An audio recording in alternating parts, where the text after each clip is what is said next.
Hello again to this video clip series, My Journey to God in a Very Secularized World. We'll be concluding in this video clip, the last few video clips we've talked about likes and dislikes of the devil. We'll be concluding that part here in this video clip. And we had already finished the likes of the devil, and we finish here what the devil does not like, the dislikes of the devil. This is number G of the dislikes of the devil. Then there are real fierce and relentless persecutors. They are called exorcists. The devil's now, again, if you remember, this is taken from an exorcist here in Italy, who was one of the best exorcists, and he began to record the exorcisms, what the devil said by way of the possessed person, and then he put it all together, and these are actually quotes from the devil speaking through the possessed person. This last part of what he dislikes is the exorcist. So this is right out of the mouth of the devil through the possessed person. Then there are my real, he's talking the devil's talking, my real fierce and relentless persecutors. They are those who are called exorcists. What an ugly breed, what a disgrace to the world. Fortunately, there are still few, very few, because I dissuade the bishops from nominating them, and these believe me and obey me, even against the command of their crucified God, who commanded them in my name cast out demons. What clowns! These bishops are afraid of me, much, very much. I already possess them, and I cause them to not do exorcisms against me, and I do not even allow them to nominate exorcists. What ferocious enemies! He's talking about the exorcists, the good exorcists. Many times I have succeeded in vindicating myself to punish them, to slap them, to beat them, to stop them with many different sicknesses, sometimes even serious. But unfortunately, they do not give up. They do not give up. And when they approach my victims, I must run away, or sooner or later I must flee. What prayers they do, and always in the name of that their God, and of that their woman mother of the crucified one. Oh, what pain, what torture for me. And then this exorcist, Father Pellegrino, he ends by saying this. He says, because there's the one who interviewed him, he's talking to Vincent. He says, "Here it is, my dear Vincent, what the devil said by way of the mouth of the possessed, who were exorcised by me, in the presence of my collaborators, in which I recorded on magnetic tapes. Certainly not all the arguments are covered. I brought out only some of them, the more burning and important ones, which will serve, I hope, to help all those people to reflect who want to live seriously their own baptism, which is a yes to God and a no to the devil. The list is tremendous, and it merits serious reflection and examine of conscience on the part of everyone.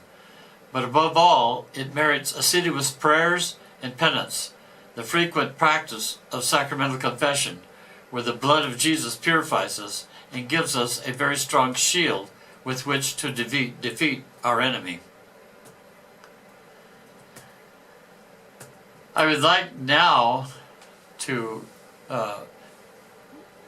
in the same topic here, to offer a very strong exorcism that was done that I think will be very helpful in understanding the power of the devil and exorcism. And to get, and under exorcism, the priest asked many questions so that we can learn more of how to avoid the traps of the devil. This you can find in an article which is called "A Damned Priest Warns About Hell." talking about the possessed person, about, as an introduction to talk about this, a curriculum, it was written, a curriculum vitae of a possessed person, already published in the book Warnings from the Other World, in Italian, Avvisi da un altro mondo.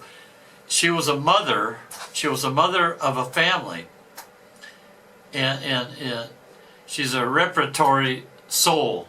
In other words, it makes reparation by her suffering, being possessed. That since she was 27 years old, or rather from her 14th year, she was tormented by terrible crises of fear and periods of total insomnia. She was treated during 8 sessions in a clinic with all the modern means of medicine and psychiatry. When after a rigorous treatment of sleep, discharged as an unexplained case, a well-known exorcist fortuitously